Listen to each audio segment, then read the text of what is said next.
V marijanskem ekvadorskem narodnem svetišču El Quinche se je sveti oče srečal z duhovniki, redovniki in redovnicami. To pa je bila tudi njegova zadnja postaja v Ekvadorju. Tamkajšnji prebivalci so napolnili ulice, kjer se je peljal papamobil s svetim očetom. Navdušeno so ga pozdravljali vse do svetišča. V svetišče je sveti oče vstopil s šopkom cvetja, ki ga je nato položil pred kip Marije, ki je tudi zavetnica države. Podaril je tudi rožni venec. Nato je na pročelju svetišča nagovoril več 100 redovnikov, redovnic, duhovnikov in bogoslovcev. Nagovor je začel z opasko, kako so ga Ekvadorčani presenetili.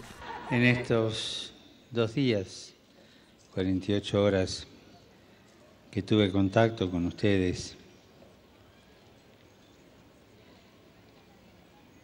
noté que había algo raro. V teh 48 urah, ko sem bil v stiku z vami, sem občutil, da je v ekvadorskem narodu nekaj čudnega, nenavadnega. V vseh krajih, kamor sem šel, ste me vedno srčno, veselo, prijazno sprejeli. Hkrati ste zelo pobožni, povsod.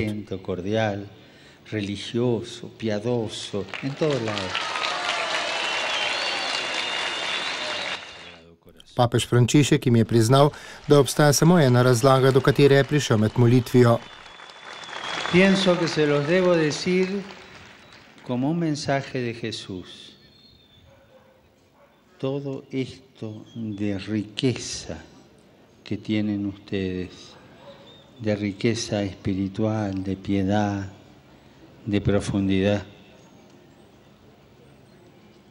Mislim, da vam moram reči, kot Jezusovo sporočilo, imate duhovno bogatstvo, bogatstvo globine, je dejal papež Frančišek, zato jim je povedal, da jih kot narod čuti božansko človeške. Seveda ste grešniki, vendar Gospod odpusti vse, ohranite ta zaklad. Sveti oče je tukaj naprej improviziral, znova ni prebral vnaprej pripravljenega govora. V enem najmočnejših nagovorov v Ekvadorju se je osredotočil na 2 ključna vidika verskega življenja. Prvi je hvaležnost. Ustedes no pagaron entrada para entrar al seminario, para entrar a la vida religiosa. Niste kupili vozovnice za bogoslovje ali redovno skupnost, je dejal papež. Vse življenje duhovnika, redovnika je zastojnska pot. Vse ste prejeli zastojn od Boga. Le če tega ne pozabimo, smo pomembni, je poudaril. Papež je naštel človeške dosežke, s katerimi se oddaljujemo od božje zastojnskosti. Zato je najbolje vsak večer pred spanjem ozreti se k Jezusu in mu reči: vse si mi dal zastonj.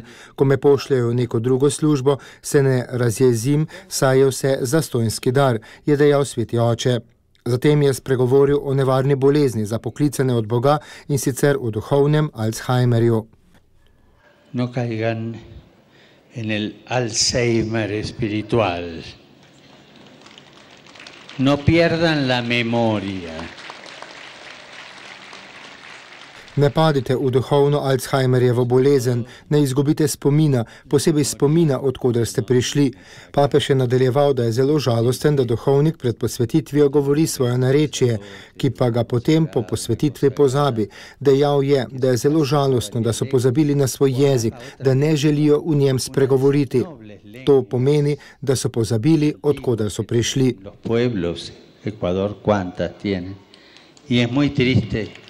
Cuando se olvidan de la lengua. Es muy triste cuando no la quieren hablar.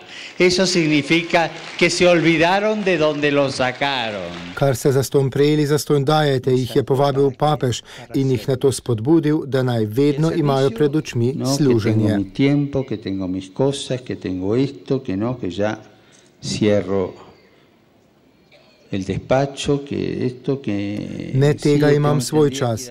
Imam svoje stvari, imam to, ne, sedaj sem zaprl pisarno.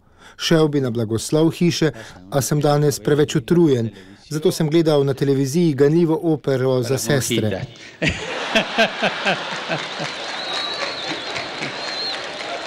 Y entonces, servicio. Služenje, služite, služite in nič drugega. Y no hacer otra cosa. S temi besedami je sveti oče sklenil svoj zadnji nagovor v Ekvadorju. Iz svetišča je nato odšel na letališče. Letalo ga je popeljalo na njegovo drugo postajo v Latinski Ameriki, v Bolivijo.